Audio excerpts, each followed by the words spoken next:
2022년도 1월 넷째 주일 주님 앞에 나온 여러분들 주의 이름으로 환영합니다.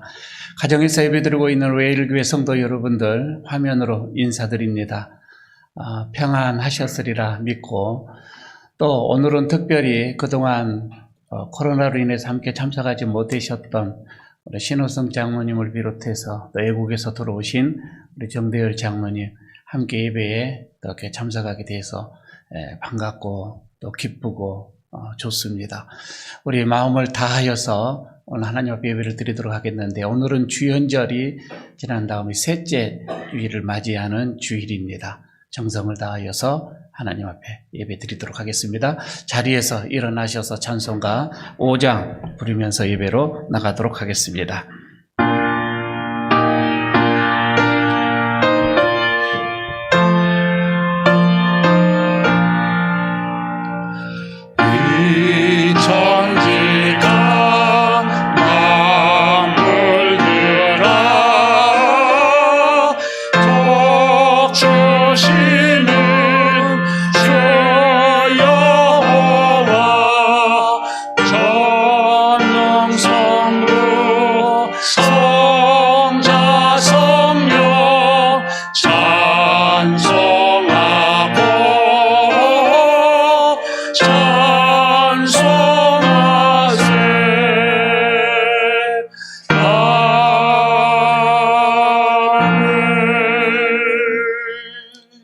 너희는 유혹의 욕심을 따라 썩어져가는 구습을 따르는 옛사람을 벗어버리고 오직 너희의 심령을 새롭게 되어 하나님을 따라 의와 진리의 거룩함으로 지으심을 받은 새 사람을 입으라. 하나님은 영이시니 예배하는 자가 영과 진리로 예배할지니라. 아멘.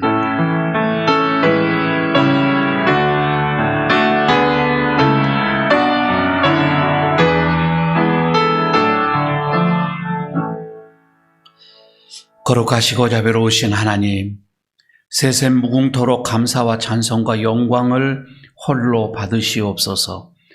예배하는 저희가 우주 만물을 창조하시고 권능으로 온 세계를 다스리시는 성부 하나님께 영광을 올려드립니다.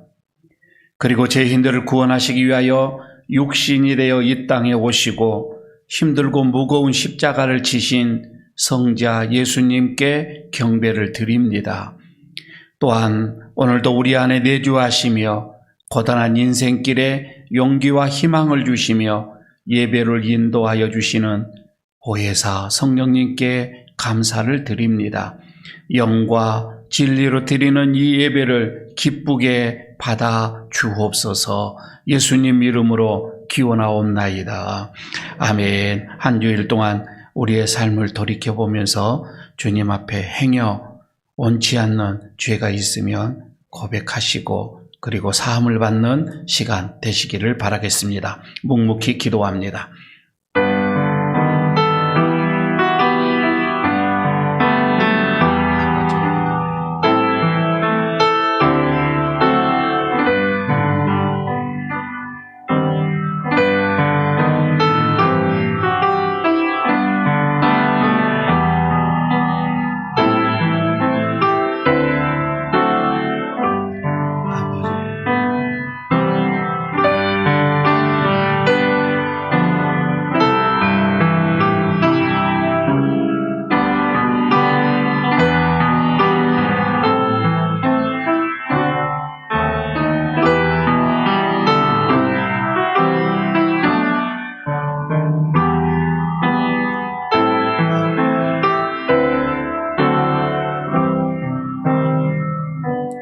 매일 매순간 우리를 사랑하시며 복된 길로 인도하여 주시는 하나님, 온갖 염려와 걱정에 매여 살던 저희가 이 시간 주님 앞에 섰습니다.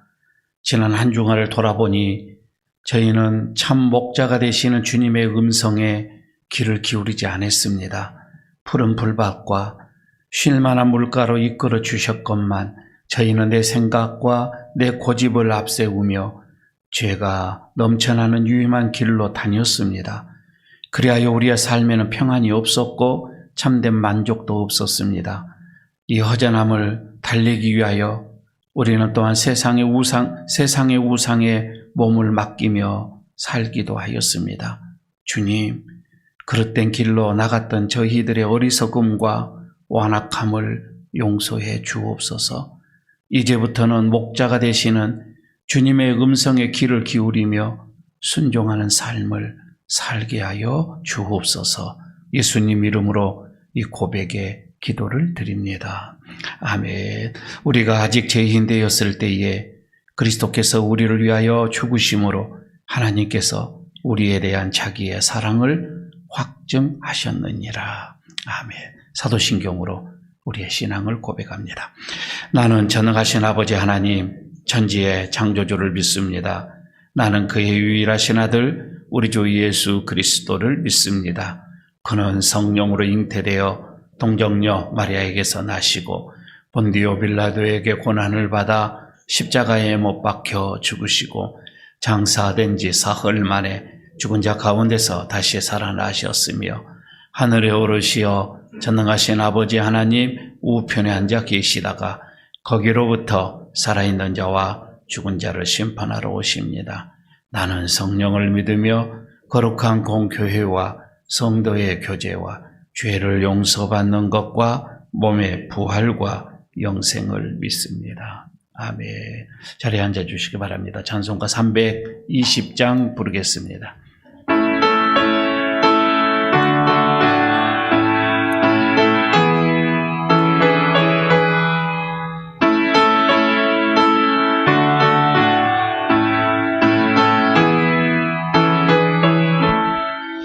나의 죄를 정죄하사 주의 일꾼 삼으신 구세주의 넓은 사랑 항상 찬송합니다.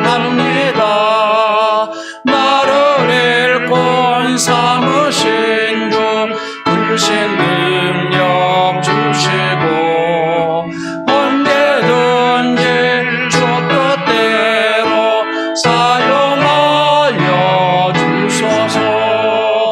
내게 도와 주시려고 은혜 예비하신 주 주의 은혜 채워주사 능력 있게 하소서.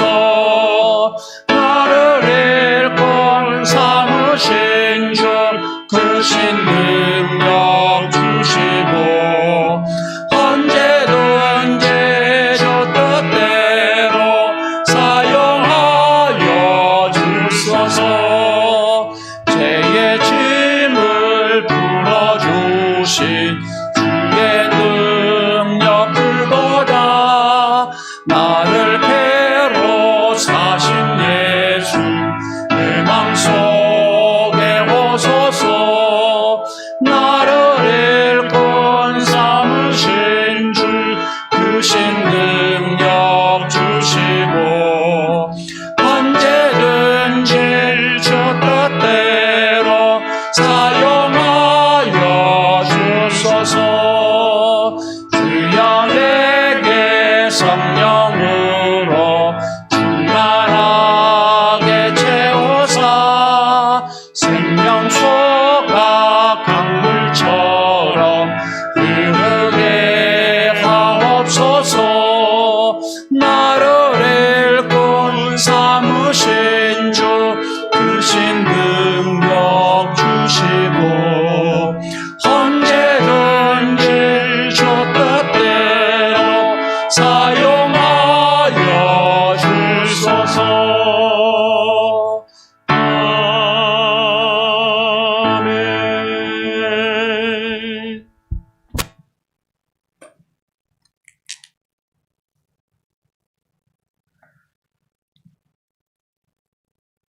사랑과 은혜가 충만하신 하나님 아버지, 감사와 영광을 올려드립니다.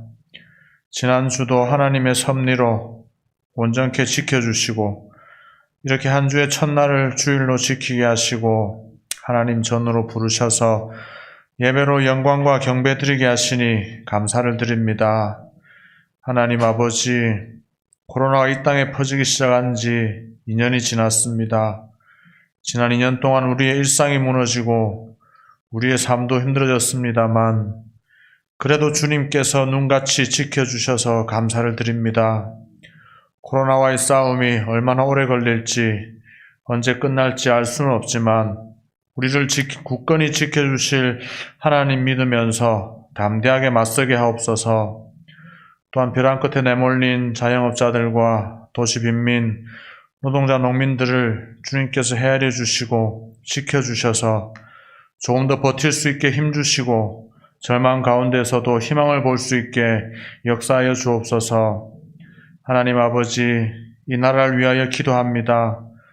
어려운 경제와 불안한 정치를 잘 극복하게 하여 주시고 공정하고 정의로운 나라가 되게 하시고 민족의 통일도 이루게 하셔서 하나님을 경외하는 하나님의 나라가 되게 하옵소서.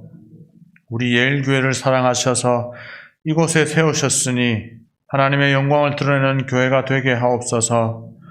주를 믿는 믿음이 으뜸이 되는 교회, 말씀이 중심이 되고 찬송이 끊이지 않는 교회가 되게 하시고 끈질기게 기도하는 교회가 되게 하옵소서. 어려운 이웃들을 돌아보고 마을 속으로 들어가는 교회가 되게 하시고 이 척박한 땅에 복음의 씨앗을 열심히 심고 또 거두는 귀한 교회가 되게 하옵소서. 우리 예일 성도들도 교회에서 주님 영접하고 믿으면서 세상이 줄 수 없는 기쁨과 행복을 찾게 하시고 주 안에서 승리하는 삶, 성공하는 삶을 살게 하옵소서. 하나님 아버지, 교회 각 부서에 지혜와 능력을 주셔서 맡은 일을 원활히 할 수 있게 도우시고 특별히 교육부서에 능력을 주셔서 다음 세대를 위한 사역이 잘 될 수 있도록 역사하여 주옵소서.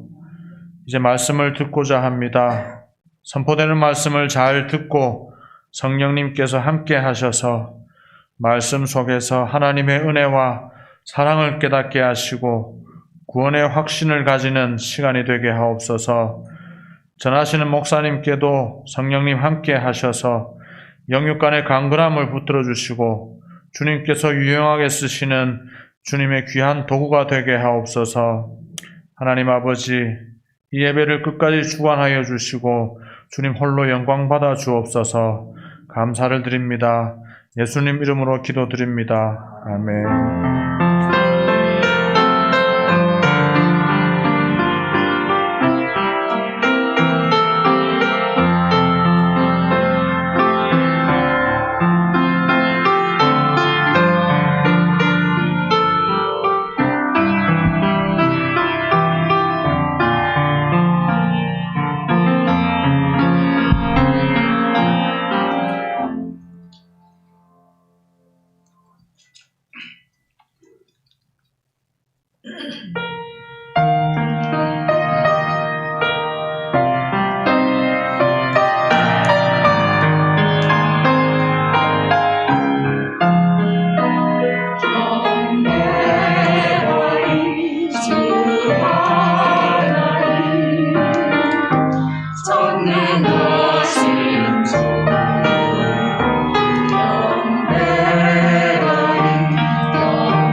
감사드립니다.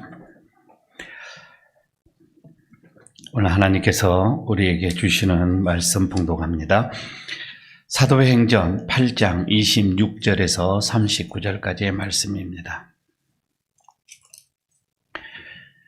신약성경 제 성경은 201쪽이 되겠습니다. 사도행전 8장 26절에서 39절까지의 말씀입니다.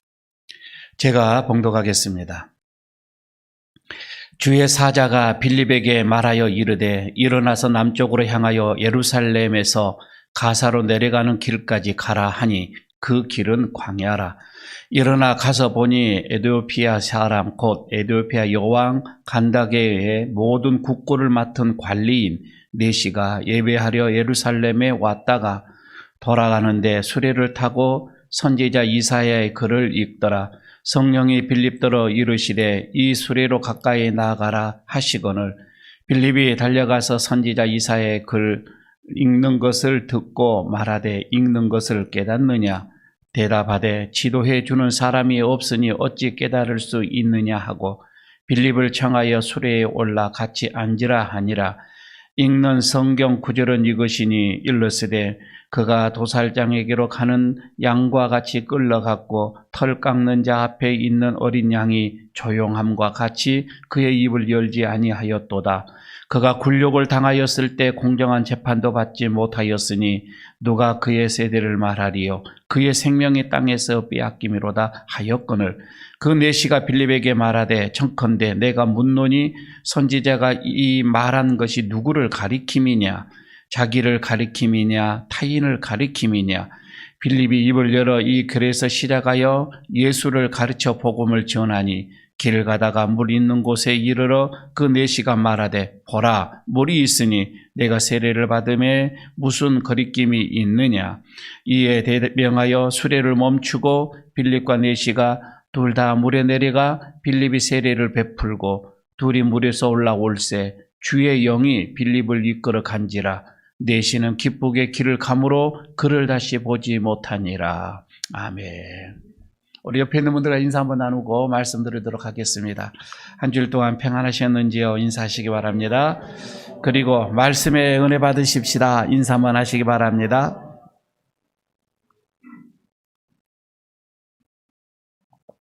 미국에 데이비드 플랫 목사라는 분이 있는데 이분이 책을 한 권 쓴 게 레디컬이라는 책을 한 권을 썼습니다.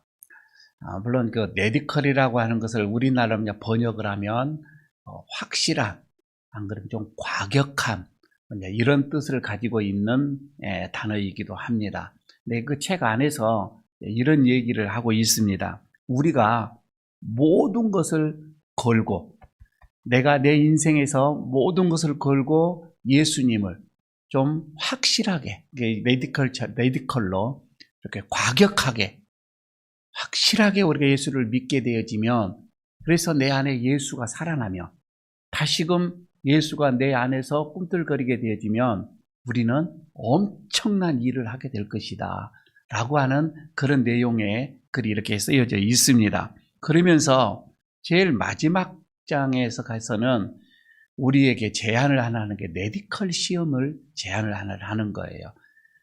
1년 365일 동안 삶을 뒤엎을 365일이라는 조그만 제목 아래 그렇게 설명을 하고 있습니다. 아주 1년 동안만 극단적으로 예수를 한번 잘 믿어보자는 거예요. 메디컬 확실하게 1년 동안만 실험을 한번 해보라는 거입니다. 그러면 하나님의 놀라운 역사가 우리 삶 속에서 일어나게 될 것이라고 이렇게 확신을 해주고 있습니다. 그러면서 실험을 하는데 5가지의 어떤 이 주제를 주고 있습니다. 그 첫 번째가 뭐냐면은 전 세계를 위해서 기도를 해라 이거예요. 이렇게 실험 한번 해봐라는 거입니다. 근데 여러분 우리가 지금까지 우리의 내 자신의 기도를 한번 생각해 보시기 바랍니다. 너무 우리들의 기도는 좁아요. 그리고 너무 편협적이에요. 그래서 좀 전 세계를 가슴에 품고 기도를 해라. 두 번째는 말씀 전체를 샅샅이 좀 읽어라 이렇게 얘기를 하고 있습니다.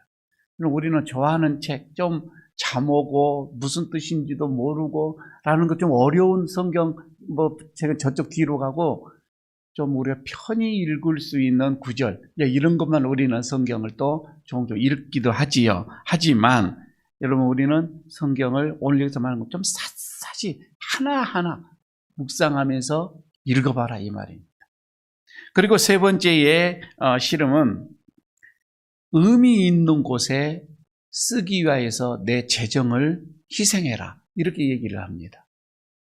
그러니까 하나님이 기뻐하시는 곳에 사용하도록 내 재정을 희생 한번 해보라. 1년 동안 말입니다. 이렇게 제안을 해주고 있습니다. 그리고 네 번째는 당신을 필요로 하는 곳에 가서, 낯선 곳에 가서 기꺼이 헌신을 해라. 우리는 내가 편한 곳에 가고 싶어 해요. 나를 또 알아주고 또 내가 뭔가 드러나는 곳에 가서 헌신도 하고 희생도 하고 싶어 하는 거이죠. 그러나 내가 원함이 아닌 상대가 원하는 곳으로, 상대가 바라는 곳으로 가서 헌신을 해라. 이렇게 네 번째 실험을 하고요. 그리고 마지막 다섯 번째는 복음적인 교회에서 헌신을 해라. 제가 이것을 보면서 곰곰이 생각했어요. 우리나라에서 복음적인 교회는 어딜까? 에일교회 아니겠습니까? 네. 부산에서 복음적인 교회는 어딜까? 저는 제일 복음적인 곳이 에일교회다, 이렇게 생각을 해보는 거예요. 그래서 여러분, 우리가 에일교회에서 헌신하고 1년 동안만 이 5가지를 놓고 메디컬 실험, 정말 확실하게 극단적으로 주님 앞에 헌신 투자하며 우리의 삶은 확실하게 하나님께서 뭔가를 열어주신다는 거예요. 여러분, 우리가 좋은 대학을 들어가려고 해도요,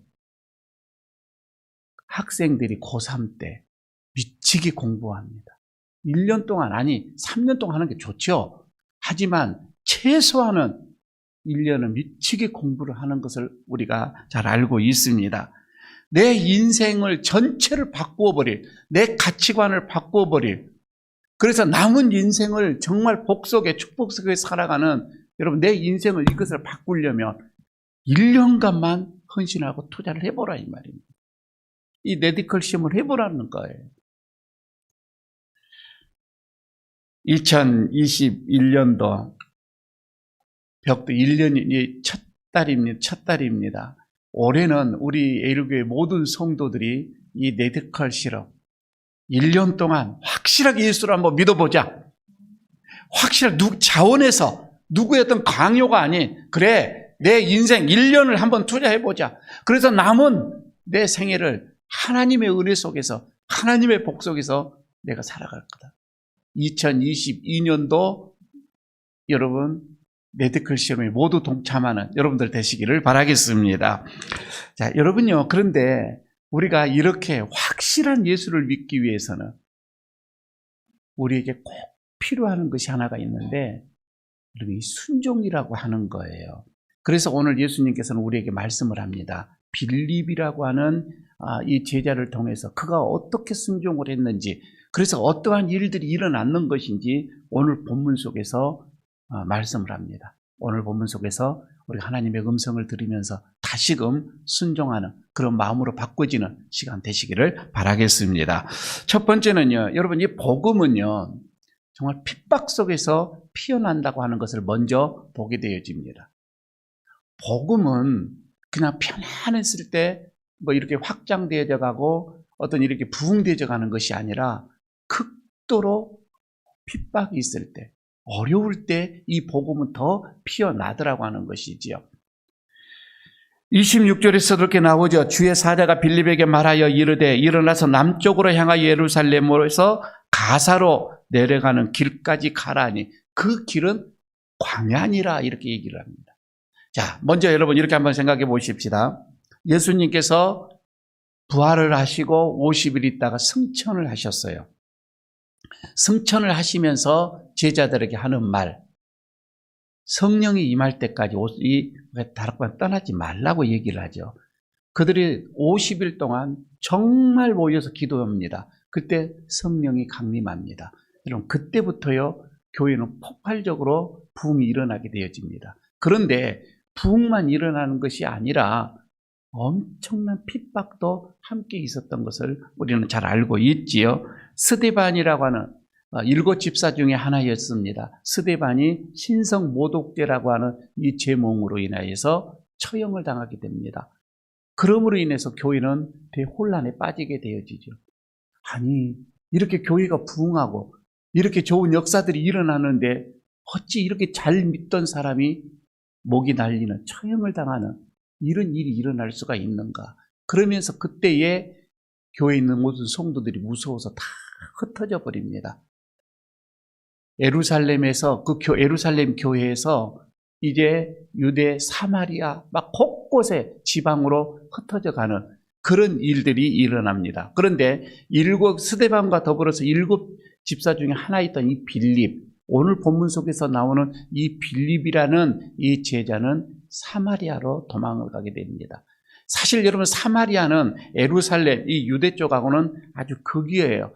감정이 좋지 않는, 그래서 잘 교제도 없는, 교통하지 않는 그 지역을 왕래도 하지 않는 그 지역이잖아요. 그런데 급하니 빌립은 그쪽으로 도망을 합니다. 그리고는 거기에서 또 복음을 전하게 되죠. 그런데 여기서 역사가 일어나요.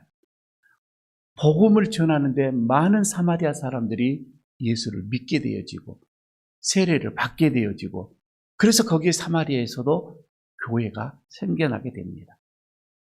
빌립으로 인하여서 사마리아에도 교회가 생겨나게 되고, 많은 사람, 저쪽에 유대인들이 봤을 때는 이방인 취급을 했던 그들이 예수를 믿어 그 사마리아 교회가 한참 부흥을 합니다. 심판한나게 부흥을 하는 어느 날 갑자기 빌립에게 천사가 나타납니다. 주의 사자라고 오늘 본문에서는 말씀을 합니다. 사자가 나타나서 가라. 예루살렘에서 가사로 내려가는 있는데 그 길로 가라. 그런데 오늘 본문에 얘기합니다. 그 길은 26절에서 광야니라. 다시 말해서 광야로 가라. 이런 명령을 합니다. 여러분요, 빌립뿐만 아니라 지금 이 사마리아의 교회의 교우들도 굉장하게 여기에서 혼돈이 오게 되어집니다. 가만히 그 상황을 한번 생각해 보시기를 바랍니다. 왜 광야로 가라고 했을까? 한참 지금 이 사마리아의 교회가 부흥을 하고 있고, 저 이방의 취급을 받았던 사람들이 예수를 믿어서 그들도 구원의 역사가 일어나게 되어지고, 정말 교회가 한참 부흥을 일어나고 있는데 왜 이 빌립 지도자, 이 목회자를 보내느냐 이 말이에요. 그러니까 사마리아 교인 입장 속에서 봤을 때는 자기의 담임 목사를 빼앗기는 거예요. 당회장을 빼앗긴 거예요. 그들로 인하여서 그 교회는 든든하게 세워져 가고, 이제 이방인 취급을 받은 저들도 우리도 하나님의 백성이야 라는 어떤 그런 인식 속에서 한참 교회가 재밌게 부흥해 가고 있는데, 호련히 빼앗기니 어떻게 이렇게 있을 수가 있을까 이거이죠. 아니, 여러분, 교회가 부흥을 하면 선교를 하는 게 맞습니다. 선교를 하는 게 맞지요. 그런데 왜 당회장이 가야 되냐 이 말이에요. 부목사를 보내면 되잖아요. 대부분 그렇게 하잖아요. 교회가 부흥을 해서 선교사를 파송을 한다든지 어떤 교회를 또 개척을 해서 보낸다면 담임이 가는 경우는 별로 없잖아요. 부목사들이, 부교육자들이 이렇게 가는 게 맞아요. 그래서 지금 오늘 여기에서는 그게 아니라 빌립이 가더라 이 말입니다. 그러니 빌립 스스로서도 많이 힘들었고 교인들도 많이 힘들었습니다. 더군다나 그것이 화려한 것이고 좋은 것이고 희망이 있는 그런 지역이 아닌 광야라 이 말입니다. 여러분, 광야는 사람이 살 수 없는 곳이에요. 인적이 드문 곳이에요. 그곳에서 무슨 복음을 전하고 선교를 하냐 이거예요. 아무리 생각해도 이해가 되지 않습니다. 불확실한 곳이에요. 그곳에 어떻게 선교로 갈 수가 있느냐 이거이지요. 그런데 오늘 본문 속에 보면은 이 빌립은 아무런 이유 없이 여기 그냥 순종을 해버립니다. 여기에서 전혀 당황스러워하지 않는 그런 모습도 보인 것도 없어요. 그냥 순종이에요. 그냥 순종하더라 이거이죠. 성경에는요, 여러분 기록은 되어지지 않았지만 아마 저 입장은 그렇습니다. 담임 목사인 제 입장은 빌립의 마음을 충분히 이해가 가요. 얼마나 그 마음속에서 번뇌했을까? 얼마나 그 마음속에서 고민을 했을까? 그러나 빌립은 겸손하게 순종을 합니다. 그리고 적막한 그 광야로 그냥 들어가요. 이성적으로, 상식적으로 이해가 되지 않는 이 상황 말입니다. 그런데 여기서 순종을 하니 빌립의 이 순종이 더 빛나더라 이 말이에요. 여러분, 순종은 그래서 두 번째 이렇게 생각을 해봅니다. 한번 같이 읽도록 하겠습니다. 순종은 계산하지 않는다. 여러분, 이게 순종입니다. 순종은 계산하지 않아요. 빌립이 사마리아 교회를 떠나죠. 광야로 내려갔어요. 그런데 그 명령을 받을 때는 단지 광야로 가라 이 명령만 했지 거기에서 누구를 만나라 이것도 없었고요. 그 광야에 가서 무슨 일을 해라 이런 것도 없었고요. 어떻게 살아라 아무것도 없었습니다. 다른 지시를 받는 거 없어요. 그냥 광야로 가라 이거입니다. 거기서 내가 무엇을 할까요? 그 광야에서 내가 어떻게 생활하고 할까요? 이게 없어요. 아무것도 없습니다. 인간적으로 판단했을 때에 사실 사마리아의 이 교회에서 빌립은 꼭 필요했습니다. 강력한 리더십. 이게 필요했었거든요. 그러니까 빌립의 입장 속에서도 복음을 위하여서 사마리아에 여기에 있는 게 복음을 위해서 훨씬 나았습니다. 복음을 위하뿐만 아니라 주님을 위한 것도 맞습니다. 사명을 위해서도 이 사마리아에 있는 게 맞아요. 특히 사마리아 성도들을 위해서 그곳에 있는 게 맞아요. 자기의 사명을 위해서, 가족을 위해서도 맞고 자기의 입장 속에서도 사마리아에 있는 게 맞아요. 상황으로는 그렇게 맞을 수밖에 없습니다. 이방 취급을 받았던 그들이 하나님의 백성이 되어져서 우리가 빌립이 우리의 담임 목사다. 이거 얼마나 긍지를 가졌겠어요. 그러나 빌립은 주님의 이 명령에 단 한마디 대꾸도 없습니다. 그냥 순종합니다. 순종의 결과, 그때는 몰랐는데 순종을 딱 하고 그 결과를 보니 여기에서 에티오피아 네시 여왕의 간대기 네시를 만나게 되어집니다. 여러분, 이것은요 자세하게 설명을 하기는 좀 시간적인 상황이 있지만 아프리카에 복음이 전해지는 문이었어요. 이 순종 하나로 인하여서 아프리카가 예수의 품으로 돌아온 거예요. 전도의 문이 확 열린 거예요. 이런 엄청난 일이 일어나게 되어진 거예요. 하나님은 다 계획을 가지고 계셨죠.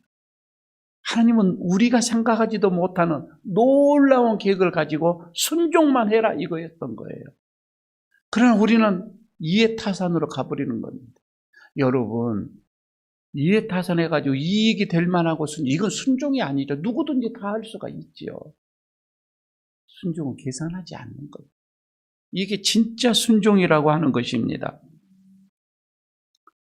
순종이 무언가를 우리에게 보여주고 있는 빌립의 이 지금 자세입니다.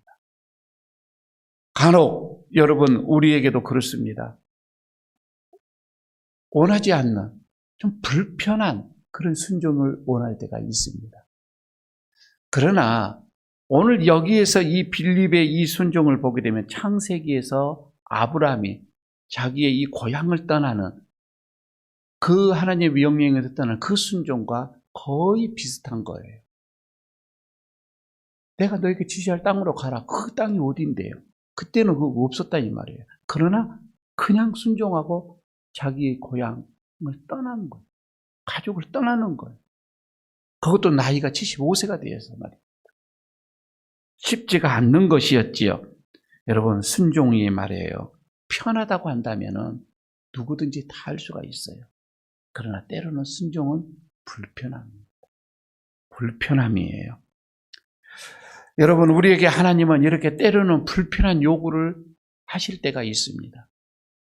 여러분, 그것때도 순종을 할 때에 거기서 역사는 일어나게 되더라 이 말이에요. 기적이 일어나게 되어집니다. 오늘 저는 우리 모두 예일교회 성도 여러분들, 하나님이 원하실 때에, 하나님이 바라실 때로는 설교 중에 그 말씀이 내 가슴 속에 울릴 때가 있지요. 그러나 그것을 행하기에는 너무 불편해요. 때로는 여러분, 우리가 성경을 읽을 때도 내 마음속에 뜨거움으로 들어올 때가 있습니다. 그러나 아무리 내 상황 속에서는 이게 순종하기가 힘들어요. 그러나 여러분, 성령의 인도하심이라 생각을 여러분 느끼시고 순종만 하게 되면 여기에는 놀라운 역사가 일어날 줄로 믿습니다. 올 한 해 이런 순종의 삶들이 우리 모두에게 있기를 축복합니다. 그래서 세 번째, 여러분 우리가 생각을 해봅니다. 순종을 하면 이제 하나님께서 준비한 사람을 만나게 되더라 이 말입니다. 사람만이 아니에요. 여러분, 우리가 순종을 하게 되면 하나님께서 준비한 그 모든 상황, 사건, 환경, 이것을 다 여러분 우리가 경험하게 된다 이 말입니다. 오늘 여기서도 29절에서 성령이 빌립더러 이르시되 이 수레로 가까이 나가라 하거늘. 여러분, 수레로 가까이 나간다. 지금 수레는 광야길을 가고 있습니다. 아마 이 빌립은요, 그 마차를 잡기 위해서 얼마나 달려갔는지 모릅니다. 이게 순종이에요. 그 광야의 길에서 말입니다. 한번 생각해 보십시오. 정말 달렸을 거예요. 그래서 그 마차를 잡았습니다. 여러분, 여기에서 이 수레로 가까이 나가라, 이 말은 상종, 어떤 관계를 말합니다. 관계를 가져라 이 말입니다. 사람과 관계를 갖는 거예요. 상종을 하는 것을 의미하는 거이죠. 그런데 성령은 그건 이렇습니다. 지금 빌립은 유대인이에요. 유대인이 지금 여기 에디오피아의 이 내시와 교제를 나눌 것을 명령하고 원하는데, 그동안 여러분 빌립이 생각하는 그가 배워왔고 느껴왔고 살아왔던 그의 삶, 그의 신앙은 이방인과 교제하지 않는 게 율법이에요. 그런데 빌립은 이미 복음으로, 예수로 가득 차 있는 사람이잖아요. 복음은 여러분 이방인 그 필요 없습니다. 하나예요. 그렇게 율법처럼 생각하지 않는다고 하는 것이지요. 물론 여러분 빌립은 나는 유대인으로서의 이방인과의 교제가 그렇게 탐탁지 않을 수도 있습니다. 그러나 예수님을 따르는 여러분, 우리는요, 예수님을 따르는 자들은 자기의 감정에 충실하는 게 아니에요. 하나님의 말씀에 충실한 자이고 하나님의 지시함에 충실한 자이고 하나님이 기뻐하는 것에 우리가 마음을 드리는 자들이지 내 감정에 따라 살아가는 것이 아니라 이 말입니다. 빌립은 달리는 마차를 잡기 위해서 열심히 갔고, 거기에서 보니 넷이라는 사람이 성경을, 구약 성경을 읽고 있는데 이사야서를 읽고 있더라 이 말이에요. 이제 교제가 시작됩니다. 그 읽는 뜻이 무슨 뜻인지 알겠습니까? 가르쳐주는 사람이 없는데, 해석해주는 사람이 없는데 어떻게 알겠습니까? 라면서 교제가 시작되면서 이거를 빌립이 해석을 해줍니다. 구약 성경에서부터 쭉 되어진, 그래서 예수에 대해서까지, 예수의 오심과 그리고 십자가의 달리심과 부활, 이것까지 그냥 쫙 설명을 해줍니다. 여기서 내시가 감동을 받아요. 성령의 감동을 받고 바로 세례를 받습니다. 저는요, 이게 어찌 빌립이 이렇게 해서 전도를 해서 그가 여러분 예수를 믿었다 이렇게 보지만 이미 성령님께서 이 내시를 준비를 해 놓은 거예요. 그리고 빌립을 붙인 거예요. 듣는 자가 있어야, 복음을 전하는 자가 있어야 듣지요. 그래서 그 복음을 가지고 아프리카로 갔던 거예요. 네시 사람이 어느 나라 사람이라고요? 에티오피아는 뭐가 유명해요? 커피가 유명하죠. 커피와 복음은 절대적인 관계를 가지고 있습니다. 여러분, 웃자고 하는 얘기고요. 지금 여기에서 39절에 보니까 주의 영이 이끌어간지라 이렇게 나옵니다. 이끌어갔다. 여기에서 이끌어갔다라고 하는 것은 하르파조라고 하는 이 헬라의 말인데 훔치다, 빼앗다라고 하는 그런 뜻을 가지고 있어요. 그러니까 성령이 이 빌립을 강권적으로 뺏어다가 그쪽으로 간 거예요. 이렇게 보면 돼. 그런데 이거는 성경에 여러 군데서 나옵니다. 특히 바울이 아시아에서 복음을 전하려고 할 때에 성령이 강권적으로 그를 끌어다가 마게도니아로 보내게 되지요. 바로 이거입니다. 강권적인 빼앗아서 성령이 여러분 우리를 이렇게 강권적으로 빼앗아서 갈 때는 큰 역사가 일어나게끔 되어져 있습니다. 하나님의 뜻이 있고 계획이 있는 것이지요. 그래서 빌립이요, 그 40절, 그 뒤에 저게 보게 되면은, 마을을 거기서 끝나는 것이 아니고, 이 빌립이 복음을 전하면서 복음을 전하니라, 두루두루 다니면서 복음을 전하니라, 이렇게 나오는데, 이 복음을 전한다라고 할 때, 유앙겔리죠, 이렇게, 이거는 그냥 끝났다라고 하는 것이 아니에요. 과거, 시제로서는 미완료거든요. 그러니까 아직은 계속해서 가는 거예요. 그래서 이 빌립은 복음을 가이사라까지 끝까지 그냥 갈 수 있는 데까지 복음을 전하면서 갔던 것으로 나옵니다. 자, 오늘 여러분 본문 속에서 이제 우리가 정리를 이렇게 해봅니다. 스데반의 순교 이후에 예루살렘 교회는 유대인들로부터 이 교회가 큰 핍박을 받았다. 그런데 여러분 이 핍박을 받음으로 인하여서 사도들을 제외하고서 모든 성도들이 그냥 뿔뿔이 다 지역으로 흩어지게 되어졌다. 여러분 이거 보면 교회가 망했다. 교회가 폐쇄가 되겠구나. 교회는 이제 사라져가겠구나. 교회는 힘이 없어져 가고 되겠구나. 이게 아니라 이 말입니다. 여기서 여러분 흩어져 가게 지방으로 흩어져 갔는데 여기에서 놀라운 역사들이 가는 곳마다 일어나게 되어졌던 것이지요. 그래서 여러분 그게 흩어지게 했던 것이 누구냐? 이거이죠. 우리는 이렇게 핍박을 받게 되어지면 하나님이 함께 하시지 않고 나는 힘들고 어렵고 여러분 이렇게 생각을 할 수가 있는데 그게 아니라 이 말입니다. 여러분 예수님께서 마지막 승천하실 때 우리에게 주시는 말씀이 뭐예요? 사도행전 1장 8절에 있는 거이죠. 성령이 너희에게 임하시면 너희가 권능을 받을 것인데 그러면 권능을 받고서 예루살렘과 온 유대와 사마리아와 땅끝까지 이르러 내 증인이 되라. 이렇게 말씀을 했다 이 말입니다. 그런데 오순절이 와서 성령이 임했음에도 불구하고 그들은 여전히 예루살렘을 벗어나지 않고 있었습니다. 예루살렘을 벗어나지 않고 그들은 거기에서 신앙생활을 했다 이 말입니다. 물론 이해는 갑니다. 아직 예루살렘이 복음화가 되지 않은데 어디 다른 지역으로 갈 수가 있겠는가? 이렇게 생각을 할 수도 있겠지요. 그래서 열심히 그 지역을 위해서 복음을 전해줄 수도 있었겠지요.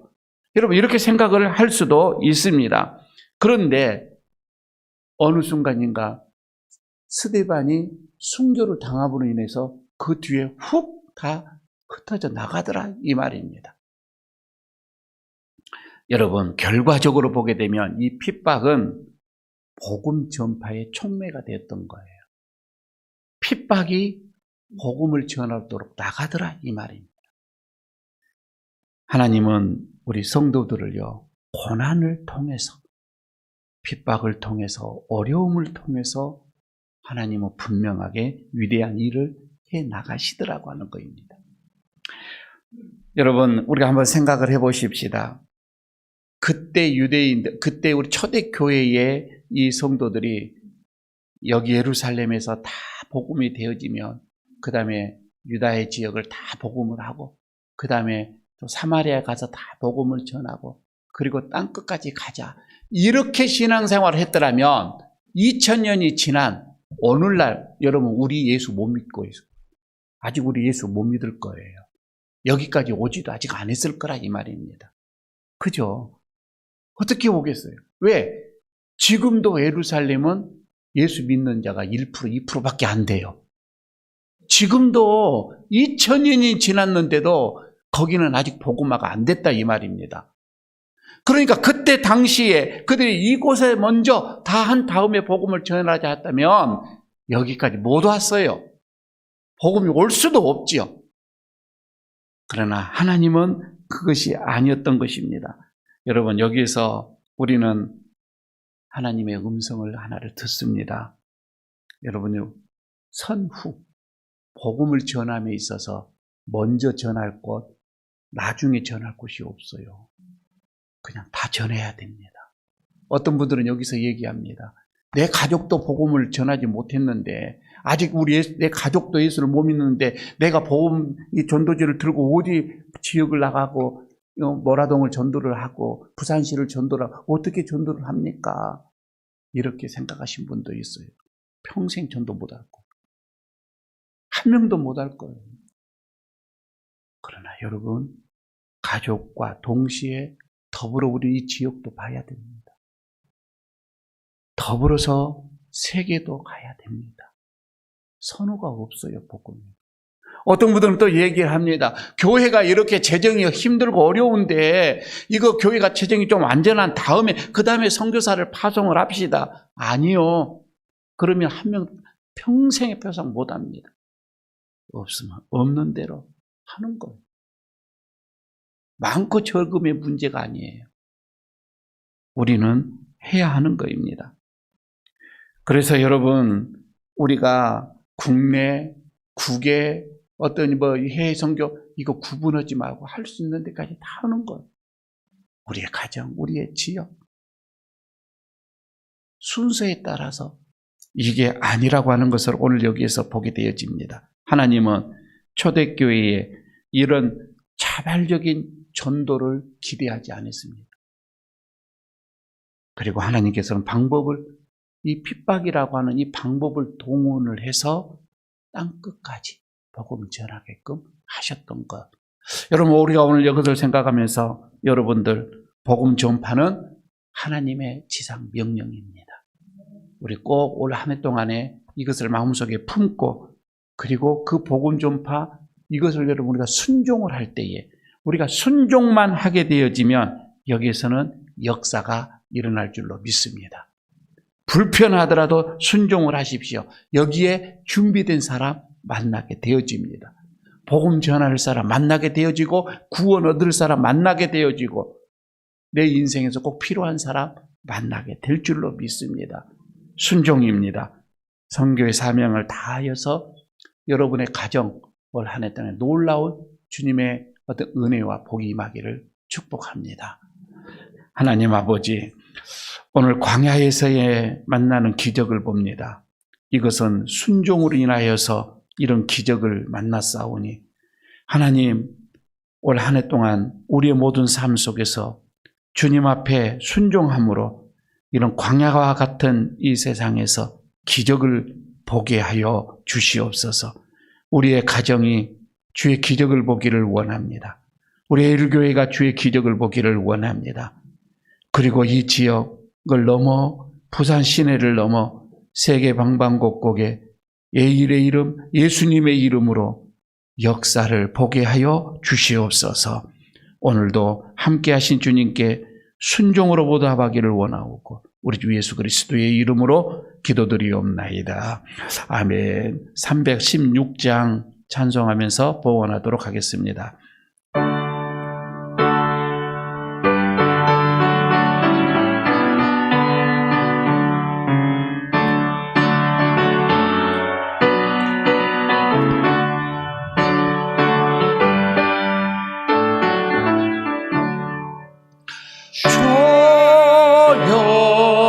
나의 생명 나의 정성 드립니다. 이 작은 나의 생명 나의 정성 나의 주님 주님만을 위하여서 살기 원하오니 주여 잡아주소서 나를 잡으소서 주님만을 위하여 살게 하소서. 불같은 성령으로 충만케 하옵소서. 환난이 와도 핍박이 와도 주님만 위해 살게 하소서. 주여 나의 가진 모든 보화들입니다. 아무리 나 혼자서 몸부림쳐봐도 우리들의 힘으로는 어찌할 수 없어. 주만 의지합니다. 주 의지합니다. 성령으로 거듭남 주시옵소서.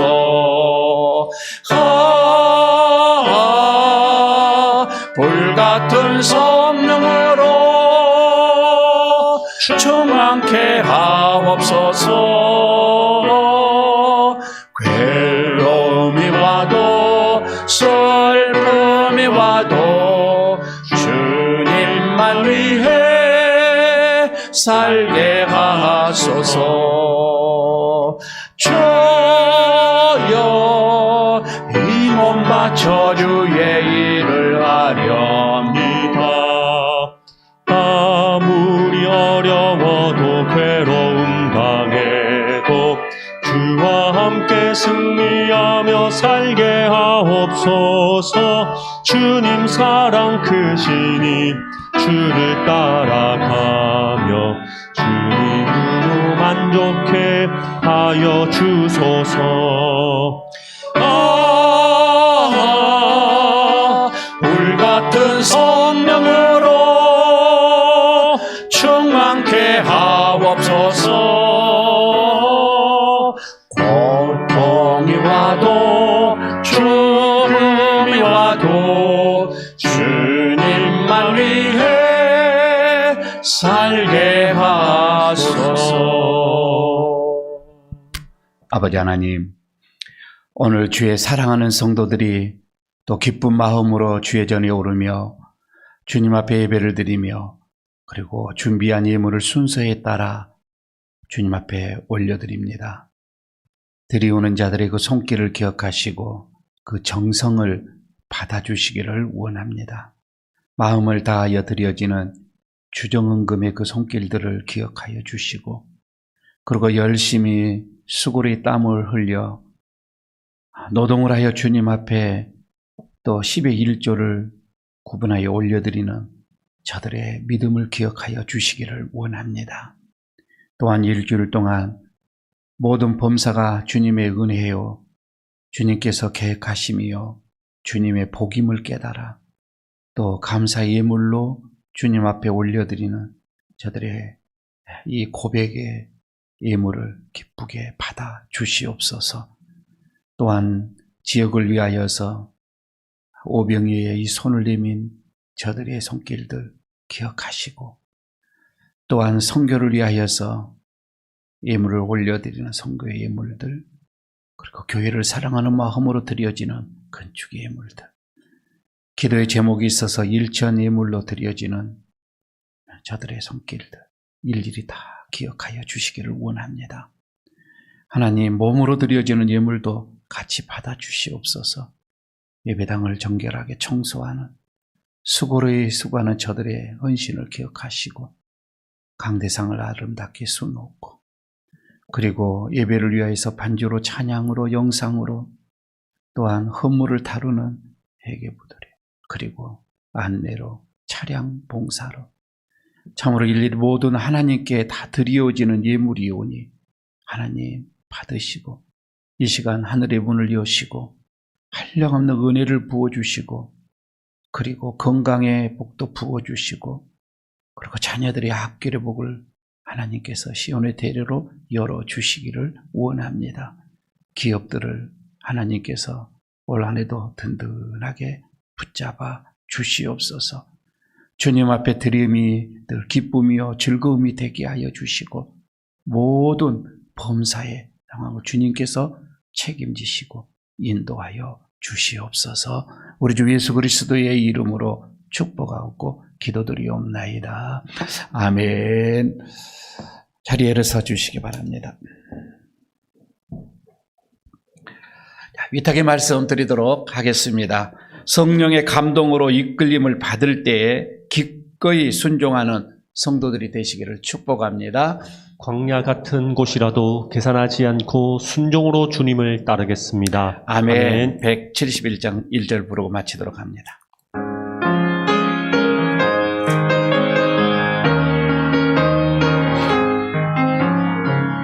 하나님의 독생자 예수 날 위하여 오시었네. 내 모든 죄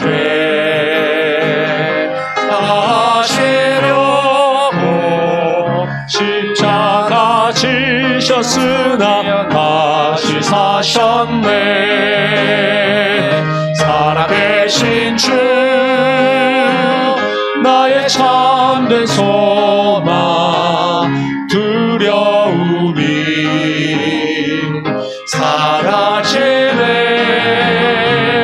사랑의 주 내 갈 길 인도하니 내 모든 삶의 기쁨을 충만하네. 우리에게 생명을 내어놓고 순종이 무엇인지를 또한 먼저 보여주신 우리 주 예수 그리스도의 은혜와 인간의 생각을 고집하지 않고 명령하신 그 사명에 충성을 다하며 순종하는 자에게 하늘의 문을 여시고 하늘의 귀한 것으로 채우시는 하나님의 그 놀라우신 사랑하심과 오늘도 우리를 말씀 앞으로 그리고 복음을 들고 나가도록 우리를 재촉하시는 성령님의 함께하심과 교통하심과 충만하심이 오늘 주님 앞에 예배를 드리며 올 한 해 동안 순종함으로 주님 앞에 서기를 소원하고 돌아가는 모든 심령들 위에 그 기업 위에 그 가정 위에 그리고 이 교회 위에 이 나라의 민족 위에까지 영원토록 함께 하시기를 간절히 축원하옵나이다. 아멘.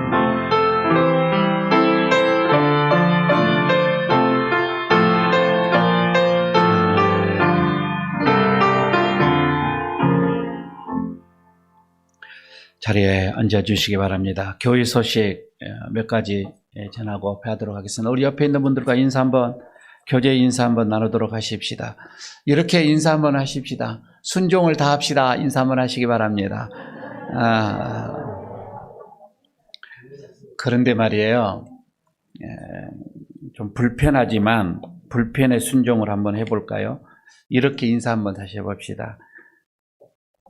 전도의 명령에 순종합시다. 한번 해보시기 바랍니다.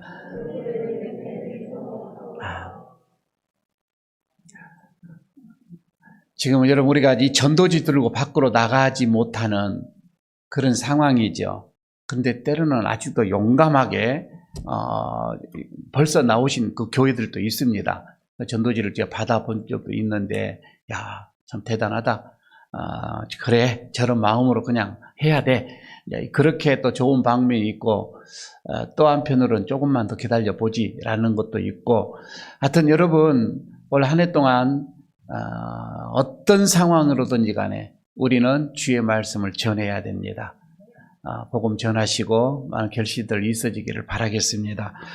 오늘 우리 그동안 베트남에 가셨던 우리 정대일 장로님 새로운 모습으로 그냥 오셔버렸어요. 다른 사람으로 오셔가지고 깜짝 놀랐습니다. 여러분 우리 환영의 박수 하십시다.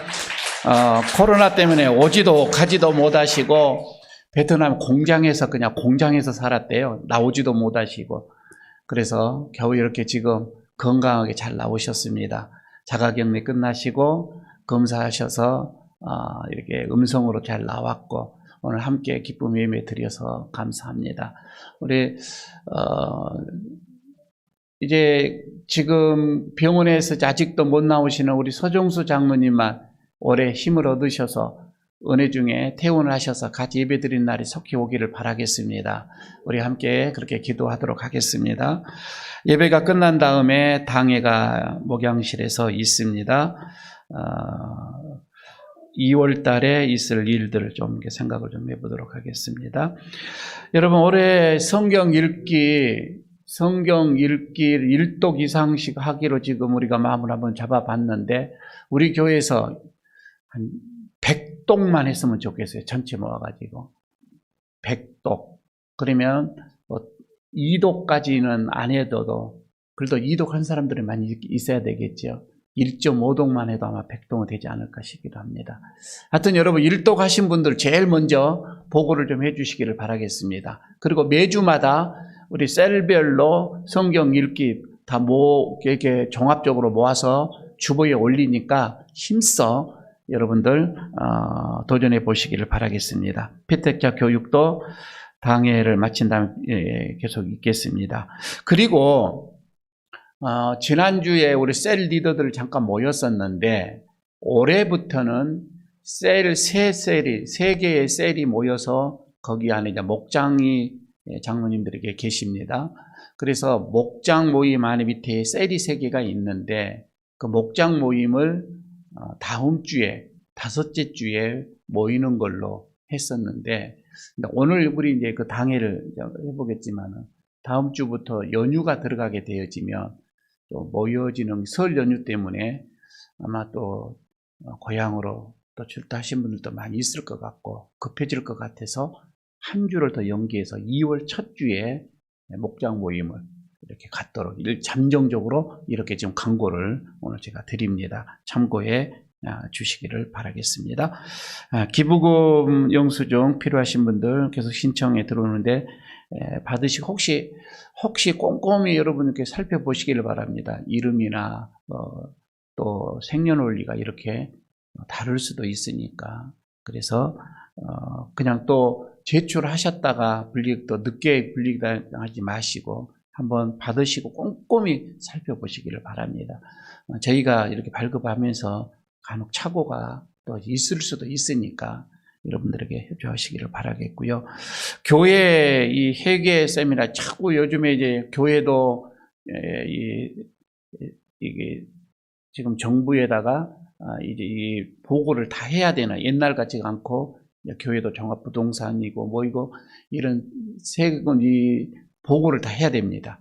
그래서 작년부터 교회도 이런 세무 교육이 전국적으로 또 특히 우리 교단에서 아주 체계적으로 많이 하게 되어 있는데, 이번에는 또 화요일 날 교회 세무 세미나가 있습니다. 우리 재정부, 회계부 필요하신 쪽에 한두 분이라도 좋습니다. 참석을 하셔가지고 교회가 어떻게 보고를 해야 되고 그것을 조금 숙지해 주셨으면 좋겠습니다. 다른 상황은 여러분께 주보를 좀 참고를 해 주시고, 지난주에 온라인으로 헌금을 하신 분들 이름 확인해 주시면 좋겠습니다. 한번 올려주시면은 확인을 이렇게 하도록 하겠습니다. 가정에서 예배드리고 있는 우리 성도 여러분들 한 주일 동안 평안하시고요. 다음 주에 또 뵙도록 하겠습니다. 오늘 여러분 예배를 마쳤습니다. 평안히 돌아가시기 바라겠습니다.